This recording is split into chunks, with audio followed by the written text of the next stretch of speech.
to the Eric Erickson Show podcast, Hour 3. Greetings, conversationalists. I hope your day is going well. It's Eric Erickson here, Open Line Friday. The phone number, 877-973-7425. Should you wish to be on the program, not everybody gets through, even on Open Line Friday. You do have to keep that in mind. Now, we must move on to topics because I got to play you this ad. It is really, my gosh, is it driving the left insane. Ron DeSantis, the governor of Florida, went to San Francisco. He was out on the left coast for a fundraiser, toured San Francisco, saw it for himself, and did an ad campaign, and the left is furious about it. Where'd the sound go? It went to my computer instead. Okay, let's try this again. Somehow or another, the sounds decided to show up on my laptop and not stream out to you. Here we go, one more time. We're here in the once great city of San Francisco. We came in here and we saw people defecating on the street. We saw people using heroin. We saw people smoking crack cocaine. And you look around, the city is not vibrant anymore. It's really collapsed because of leftist policies. And these policies have caused people to flee this area. They don't prosecute criminals like they do in most parts of the country. And the wreckage has really been sad to see. And so I've seen so many businesses boarded up. I've seen so much riffraff just running around. And it just shows you these policies matter. Leadership matters. They are doing it wrong here. No wonder why we've had so many people move from San Francisco to Florida over the last few years. We got to stop this madness. We need to restore sanity to this country. So London Breed, the mayor of San Francisco, says Ron DeSantis only provided a snapshot of San Francisco and did not portray a holistic picture where they struggle with climate change, among other issues. As I have told you guys this story before. I got to repeat this because London Breed saying DeSantis provided a snapshot, not a holistic picture, all that stuff. When I was on city council, so I was elected to a city council in Macon, Georgia. Worst job I ever had. There's this thing called a constituent. Constituents are people, and people are stupid. And constituents are a subset of the really stupid people because they got issues. I had one guy yell at me at a grocery store one time because the city sanitation department did not pick up his trash because the idiot hadn't rolled his trash down the night before, and he missed the trash pickup, and somehow it was my fault while all I was doing was trying to buy eggs and milk. He's upset with me because he was too lazy to roll his trash can down. Constituents are people, and people are stupid. Worst job ever. It was a full-time job for a part-time salary. Oh my gosh, I did it for one term, and I knew I wasn't going to run for a second term anyway. But I had a guy. I loved it. He's passed away now. He was a reverend. He's one of those reverends of a small church where the church is expected to fund his lifestyle. He had a fancy Cadillac. He had a nice house. The church did not have a lot, but he did. He was a nice guy, but my goodness, the man spoke in PowerPoint presentation legalese. I mean, we must get together for the children to holistically take a simpatico approach to uniting the commingled entanglements of the community to do some systemic approach to solve the problems holistically. You're like, what the hell did this man just say? Well, what I said was the holistic approach to the systemic tie-ins to the character of the community through a holistic approach to uniting the various constituencies in holisticism. What?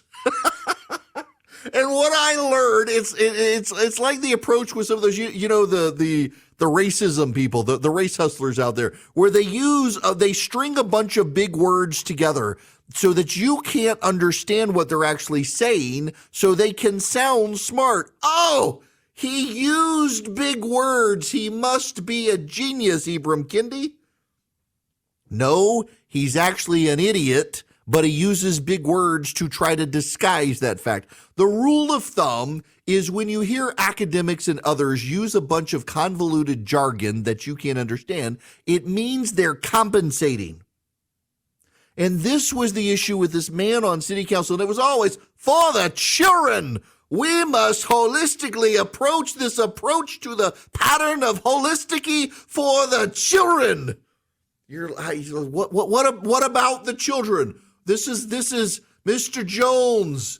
This is about yard work outside City Hall. For the children, we must holistically approach it. I hated being on city council. Worst job ever. Nice man, idiot. But he loved the Lord. Now, when I hear London Breed come out and say, well, Ron DeSantis, he's only examined a snapshot of a city that is holistically struggling with climate change and the flight of people out of the city. What? What does climate change have to do with homeless man taking a dump on the side of the road? My buddy Austin used to live out there. He would send me these pictures all the time from outside his office, and he would start it with greetings from behind the Iron Curtain, and then you see a picture of somebody taking a dump or shooting up heroin or like having sex in the middle of a road, or it's the most crazy stuff. This is a fallen, collapsed city. Ron DeSantis has dared to highlight that fact, and the left is apoplectic. You know what else they're apoplectic about? Ron DeSantis, well, he said nice things about baseball. That makes him a racist. Mike Freeman is a racially oriented sports writer at USA Today, one of those woke people who writes about sports. Ron DeSantis isn't telling the truth. He knows when he uses a racist dog whistle in speaking about basketball players, not a dog whistle, actually, a bullhorn. Wait, not a bullhorn, stadium speakers, that he's being purposefully misleading. Someone who went to Harvard and Yale cannot be this dumb. So yes, he is doing something else. This is what I mean. DeSantis did an interview with the Christian Broadcasting Network, and one of the topics was baseball. The interviewer called it a thinking man's game, another dog whistle, bullhorn, stadium speaker, then asked the Florida governor and presidential hopeful his thoughts on the sport. So I think that there's kind of a place for everybody on a baseball team if you're willing to work hard, if you're willing to practice, and if you're willing to hone your skills, DeSantis said. I kind of thought it was always a very democratic game, a very meritocratic game. Whereas I kind of viewed like basketball as like these guys are just freaks of nature. They're just incredible athletes. In baseball, you have some guys that might not necessarily be the best athletes, but maybe they've got, that slider that nobody can hit, or they have the skills that allow them to compete at the highest level. DeSantis' words caused a mini firestorm on social media, and his followers did the predictable, saying dumb liberals were reading too much into his words. DeSantis was essentially talking about two leagues and how the mostly black one, the NBA, is full of freaky athletes with fast twitch muscles and apparently not as democratic or meritocratic or whatever-ocratic as baseball players. In other words, DeSantis was racist. Jackie Robinson would like a word with this writer. Jackie Robinson also thought baseball was an intellectual game. I don't know of anyone who disagrees with Ron DeSantis except some idiot at USA Today and a bunch of liberals who just want to be outraged. The fact of the matter is he's right about both games. Now, you may prefer basketball to baseball. I prefer football to them both. But he's right about baseball. You got this one guy on the Mets. What's that guy's name? He's the ginormous dude. He is slower than molasses on a Christmas day, but he hits home runs. They don't care about his speed. When you've hit a home run, you can walk the bases at a snail's pace, and you've hit the home run. You're not going to get out. They love the guy for it. And he's got this massive outfield arm. He can reach back to home plate. They love the guy for that, but those are his unique talents. If you needed someone fast to run the bases, you don't put him up there. You put him up there to hit a home run. DeSantis was not saying anything out of turn. He's saying something that other people, Hank Aaron and Jackie Robinson, who happen to be black, have said about baseball. It's an intellectual game. Like, for example, The pitcher has pitched 2 strikes. You got 3 balls. You got 2 strikes. Do you swing or not? That's a question you got to figure out. It's an intellectual exercise based on the state of play on the field. Do you think he's going to throw a strike? Do you think he's going to throw a ball? What do you think? Do you swing? What if he's actually throwing a ball and you swung and now you're out as opposed to you're walking? What do you do? Depends on what's on the field. There's actually some thought that goes into the processes of baseball that once you've watched baseball for a while, you get the nuances. But this guy just wants to be outraged. Some people just want to be outraged. Shut up, Siri. My phone's yelling at me because I pushed the wrong button. Some people just want to be outraged. They don't really care. They just want to stir the pot. They need to be outraged. So they're outraged at Ron DeSantis for calling out the collapsed state of San Francisco. They are outraged at Ron DeSantis for accurately describing the differences between baseball and basketball. And they're screaming racism, and they got to scream racism because Joe Biden's not doing well with black voters right now. Joe Biden is not performing well with black voters. They are disaffected. They don't particularly like Kamala Harris, even though she's black. They don't like Joe Biden. They're flirting more and more with Republicans as Democrats get woke. And it's just notable that this guy at USA Today is a wokester who wants to race hustle against Ron DeSantis. He writes at the Bleacher Report. Yes, there we go. Previously written at the New York Times, the Washington Post, Dallas Morning News, blah, blah, blah, blah, blah, blah, blah. In January of 2004, Freeman resigned before starting as a columnist at the Indianapolis Star after he was discovered lying about his education, falsely claiming a college degree. Wow. Freeman's columns have included accusations of racism and sexism against his colleagues in the New York press. His columns are often seen as far left and anti-religious. He was unsuccessfully sued for libel by golfer John Daly, with a circuit judge ruling that Freeman's statements were either true or constitutionally protected speech. What?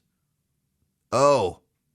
So this is who USA Today has writing their columns. A man who includes accusations of racism and sexism, is anti-religious, and is far left, and we're supposed to take his word against Ron DeSantis, a man who doesn't even seem to recognize that Jackie Robinson and Hank Aaron were baseball players. These people, some of them, they just want to be outraged for the sake of outrage. So, I gotta take a trip this evening. My niece is getting married tomorrow in Starkville, Mississippi. And we got to take a road trip tonight, the wife, the kids, the dog, and me, to drive over there. Really excited about a long road trip for a quick trip to a wedding. I'm excited for my niece. It's the first of my mom and dad's grandkids to get married. It is my oldest sister's middle daughter, and it'll be it's going to be fun tomorrow. It'll be like a family reunion, but also it's going to be an exhausting weekend. All right, to the phones. Eddie, you're going to be up next. Welcome to the show, Eddie. Hey, Eric. Hope you have a good weekend. Thank you. Yeah, man. I wanted to go back in time a little bit. Back when George Bush was president, I think it was W, he started a program where he was trying to make home ownership more affordable. He realized it was the wrong thing to do, but the Democrats and Obama wouldn't let him cancel it. So when the market crashed, they blamed it on Bush. And then you had the Hillary thing, blaming the Russian hoax, and then you had just going through history and everything. And what I'm getting up to is yesterday, or was it the day before, that they censured Adam Schiff finally. And the left side of the chamber started chanting, shame, shame, shame. And why does it work for one side but not for the other? So I actually think it works less and less for their side, but it has in the past, in large part, because the American major media outlets were so dominant. And they're not as dominant as they used to be. And this gives, for example, the media is continuing to whine that Ron DeSantis won't engage with them, and they're upset about it. And he won't, and it's really not really hurting him. And in days past, it would have hurt tremendously. During the Bush years, whether you like it or not, you did not have the massive array of conservative media outlets you do now. He had Fox News, but now you got Newsmax, you got OAN, you've got a bunch of podcasts, you've got dominant personalities on the right who are willing to tell the other side of the story. In the early 2000s, that just was not the case. Most people still got their news from ABC, CBS, and NBC. The New York Times still set the agenda for everybody. And that has fundamentally shifted now from where it used to be, which is a good thing. Now, I will go back to the phones here when we get back from this bottom of the hour break. The phone number, it is an open line Friday, 877-973-7425, should you wish to be on the program. Real quick, though, I assume by now you've heard the U.S. Navy heard the implosion of the Titan submersible. And they believe it was the implosion because it happened right around the time, the detection happened right around the time that the Titan submersible stopped transmitting. And they didn't tell anyone because it's a super secret microphone relay system designed to detect Soviet, or back in the day, Soviet, now Russian and Chinese submarines. So they waited for the information. Fascinating data out there. Right now, let me tell you about AFP. They've got 36 chapters around the nation. They're growing. They have over 4 million activists on board with them, and they want you to be a part of their organization. You go to americansforprosperity.org/Eric, E-R-I-C-K. What they do is they teach you how to be an even more effective grassroots activist. So you learn how to knock on doors. You learn how to approach your Board of Education, your city council, your county commission, your state legislative members and congressmen to advocate for limited government. In the last year, they have over 200 successes at the state level, rolling back government, rolling back regulation, rolling back the size and scope of government. They want you on board. They want to train you up to be a powerful conservative activist. Go to americansforprosperity.org/Eric today, americansforprosperity.org/ERICK. Sign up with them. Learn to be the best conservative activist you can possibly be. Greetings. Welcome. It's Eric Erickson here. Open Line Friday. The phone number, 877-973-7425. If you want to be on the program. Let me go first to Chris. Welcome to the show, Chris. How are you? Eric, I'm great. Thanks for taking my call this afternoon. How are you? Great. What's going on? So, yesterday with the announcement by the USDA approving the lab-grown meat, my skeptical mind and my conspiracy theory mind went right to the movie Soylent Green in the opening, and I had to show it to my wife to remind her, like, we need to pump the brakes on these things a little bit, and knowing that you are a chef and a movie buff, I thought you would appreciate that analogy and that comparison. Yeah, you're not the only one. I thought about that as well. Soylent Green is people. I did think about that. The whole thing is kind of horrific to me. Now, listen, I want to say, if you choose to eat lab-grown meat, well, you go eat your lab-grown meat, but I want nothing to do with a lab-grown meat when God Almighty himself grew me a cow in a field that is, by the way, fueled by plants. The cow is the ultimate plant-based food. And exactly. Chris, it baffles me why people think this is a good idea. Correct, and I can see the implications and the benefits future down the line. I just want someone to pump the brakes and make sure we don't head towards that path. And the scary part was it opens with, it's the year of 2022, right? When the opening scene of that movie, it just, wake up, smell the coffee, Yes, yeah. What time is it, right? people? Like, please, So, by the way, Chris, I've got a friend of mine who is a chef who has looked into this, and he said the irony is that the lab-grown meat uses way more energy to produce than farmers use for cows. Sure. I built food processing facilities, including some up in Norcross, and the amount of energy and the amount of utilities required based on the USDA and the FDA requirements is way more than what a cow uses or produces or a farmer uses with this tractor. It's mind-boggling to me why people can't make the connection. So, thank you, Eric. Yeah, absolutely. Thank you. Have a great weekend. Y'all, seriously, if you're a vegan, probably everybody knows it because you've told them. But also, just consider this. Grass-fed beef is the ultimate vegan meal, because grass-fed beef is entirely grown on plants. I mean, it is the ultimate plant-based food, grass-fed beef, and it's far more tasty than a leaf of lettuce. It is. I think every vegan on earth, if they just had a taste of delicious grass-fed beef, would realize it is not only the ultimate plant-based food, but they've been missing out for a long time. I mean, there's just it's tasty, delicious, plant-based food. Those grass-fed beef, grass-fed cows, they're also delicious. A while back there was near me. There's a great restaurant near me called the Rookery. It's known for their burgers, and they had a vegan protesters out front with laptops running videos of cow processing facilities. And that was their way to try to get people not to eat cow.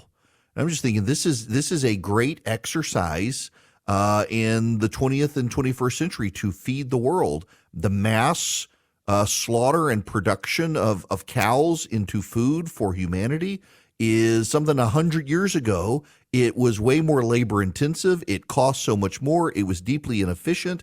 And now you can process a cow quickly and feed a whole lot of people. And there's something genius about that. It's lowered the cost of meat so that we can feed people. All these environmental alarmists and the PETA people and stuff, they just really want humanity to starve. But they're willing to grow a lab-based chicken. Now, like the Impossible meat and the Beyond Meat people, you should. I cannot on radio quote back to you the Dave Chappelle line on this, but basically he says it is essentially the lab-grown product that is based on the use of synthetic hemoglobin is the transgender version of food. It's not beef, but it identifies as beef. It's not a woman, but it identifies as a woman. It's like, nope, I can't go there. It's beyond woman. I mean, we're all used to dealing with impossible women, but this is like the impossible woman. It's not, but it synthetically is. It doesn't work, y'all. Just go eat. God blessed us with cows and chickens and pigs and lambs, and you are not God. You're not going to make a better cow than God himself made at the hands of a farmer entrusted by God to be a steward of the food. Your scientist is not going to do it. And the amount of energy that goes into producing the lab-grown meat is wasteful. I mean, at a time of an energy crisis, where they're turning out the lights in Texas in the heat wave, and you want to grow food in a lab that is not vegetables. Nope. No way. All right. Where are we going here? This says, is it Lakin? Did Charlie spell your name right? Yes, he did. Welcome. Hey, I appreciate you taking my call, Eric. So I called in a couple of months ago. This was right around the time when this first come out, was the ATF talking about banning pistol braces. Mm-hmm. And now I don't believe it gets enough coverage, national or local news.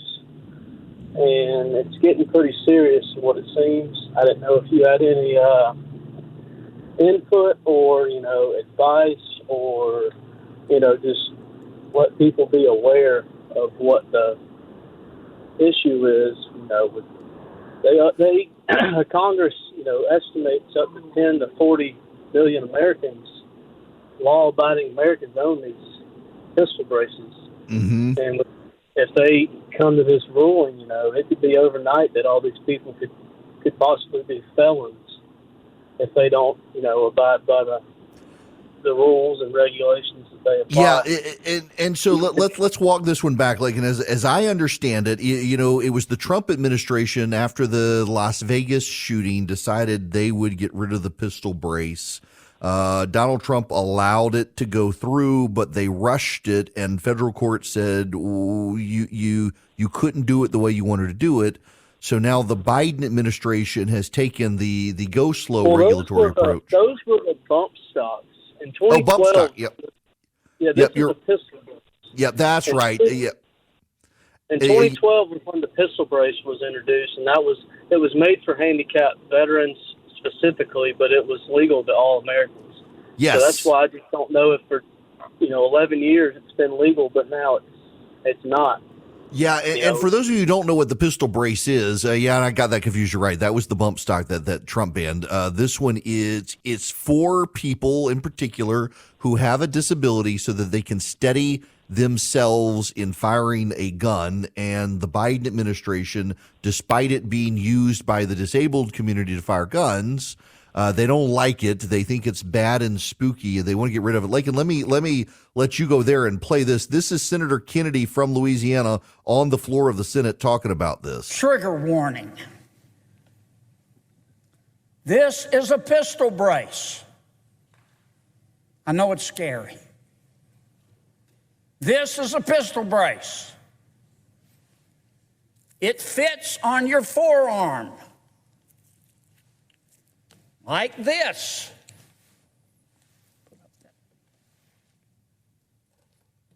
He's putting it on. Here it is, right here. To the pistol brace is added another piece that grips the handgun. That's what we're talking about here. A pistol brace is also known, this scary piece of equipment here, is also known as a stabilizing brace or an arm brace. It's a simple device. It's mounted to the rear of the pistol. It's designed to anchor the pistol to the shooter's arm, right here. It goes on the forearm. So the shooter can shoot the pistol with one hand. And it is very often designed for those with disabilities to be able to use. The Democrats, of course, don't care anything they can do to impede people's rights to use guns. They're willing to do. Never mind that this will disenfranchise to a degree, or so to speak, a lot of people who are handicapped who actually need it to use it. Suddenly they'll find themselves felons overnight. The Democrats are essentially blocking the vote. Republicans are going to roll back the regulation. Democrats aren't giving them the votes in the Senate to be able to do it. So the ATF will probably get their way unless the federal judge intervenes, which is appalling. Craig, you're going to be up next. Welcome to the show, Craig. How are you? Good, thank you. I was wondering, you said before that if say Trump wins the nomination and he picked DeSantis as his running mate, that would discount Florida's electoral college votes? Yes. I was wondering if, say Trump wins the nomination and they both decide to roll the dice and do that because they think they can still win, but let's say Florida's votes are taken out and neither side reaches 270. I was going to see if you could walk through the process of where it goes from there and which side you would think would come out on top from the next steps. Oh, that's a great one. Okay, so let's break this down, Craig, and thank you for that question. So that you understand, the Constitution of the United States of America prohibits two people from the same state running for president and vice president. The way it prohibits it is not to say you can't do it, but to say that your state's electoral college votes will not count. So California has the most electoral college votes, 54. Texas has the second most at 40. Florida has the third most at 30 in 2024. They just went up from 28 to 30. So Florida and Texas combined have more electoral college votes than California. If Donald Trump and Ron DeSantis ran as a ticket, they would need 270 votes to win. That's the total number of votes of a majority of the electoral college. All the votes, 534 or 538 divided by 2, you get what is it? You get 270 is the majority.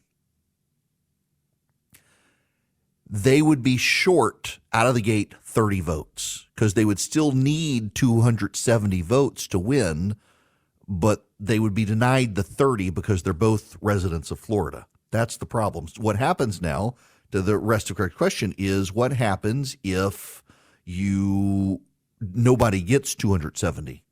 If nobody gets 270 votes, you have to have a majority, not a plurality. You got to have 270. It goes to the House of Representatives. In the House of Representatives, each state gets one vote. So there are 50 votes in the House of Representatives. Each state gets one vote. Now, the way that works is you would take the majority of the delegation. So, for example, Georgia has 14 congressional districts where I am. Georgia has 14 congressional districts. The majority of those districts are by Republicans. So the Georgia delegation would vote. And in the Georgia delegation, there would be 4 votes for the Democratic candidate and 10 votes for the Republican candidate. Therefore, Georgia would vote for the Republican. California is the opposite. California, majority of the districts are Democrats, so California's one vote would go Democrat. Now, the question is, statewide, that gives Republicans a bit of an advantage in the House because more state delegations are controlled by Republicans than Democrats. That would work to the Republicans' advantage, and Florida would get a vote in that process. They wouldn't be disqualified. None of the states are disqualified.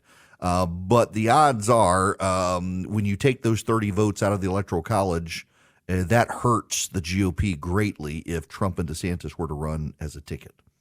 Now, let's talk about I want to talk specifically to business owners right now. You have computers. Your employees need computers. You're not sure what to do about them. Desktops, laptops, you got to have computers. You could go to a big box store and buy your computers. You don't want to hire a big IT department. Why don't you use Vision Computers instead? Because they're going to custom build computers for your employees that are actually designed for whatever your company does. And they're going to design them to be upgradable, so every few years you don't have to buy brand new computers. You can just swap out parts as needed in the original cases, and so you're saving money. And not only that, Vision Computer will serve as your IT department. So if you have an employee who has something wrong on the computer, your employee will be given Vision Computer's number, call them, they actually answer the phone. You don't get in call waiting hell where press 1 + 3 + 5, habla español, whatever. They answer the phone. And they will diagnose and solve your employee's problem, so you don't have to worry about the IT either. And if you're in a company right now and you're worried about this stuff and you don't have Vision Computers, you can pay a small annual fee and they will become your tech support. They will work with your employees. They will work with you. They'll take care of your email setup, your printer support, everything. It's a great way to save your company money while getting bleeding edge technology. VisionComputers.com or 404-COMPUTE. That's the number. 404-COMPUTE. Ask about the Eric Erickson special. You can save even more money. You won't see that at VisionComputers.com, but if you call them at 404-COMPUTE, ask about the Eric Erickson special, they can save you some money. And notice, 404, which means they're in Atlanta, but they do work in all 50 states. So call them wherever you are, VisionComputers.com or 404-COMPUTE. Let them be your computer store. Welcome. We are out of time. My apologies to those of you still on hold. I do not have time to do justice to any more phone calls here. I do want to, at the end of the show here, say there's some breaking news. CNN is reporting that the other investigation that Jack Smith is leading, that's the special counsel who's already indicted Trump in Florida, appears to be finishing up his investigation about January 6th and is concentrating now on those fake electors. If you will recall, in a number of states, individual Republicans in states Trump lost claimed to be alternative electors to the Electoral College. 2 of them were granted immunity to testify to the grand jury. And part of this seems to be, and this is where they seem to be headed with it, the Trump team did a lot of fundraising related to the stolen election and claims about the elections.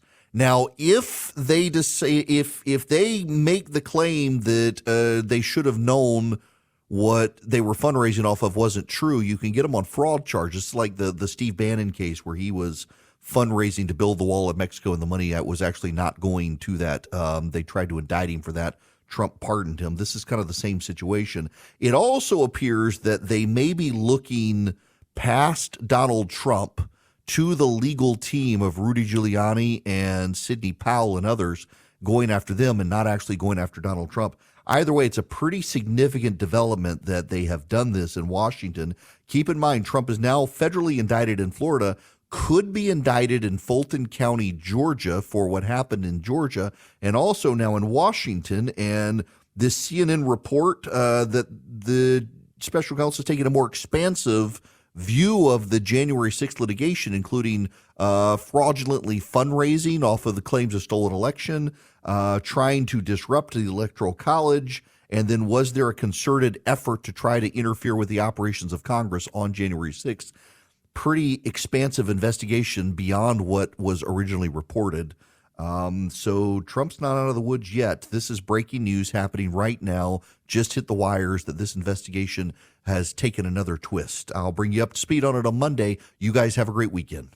Lucky Land Casino, asking people, what's the weirdest place you've gotten lucky? Lucky? In line at the deli, I guess? Aha, in my dentist's office.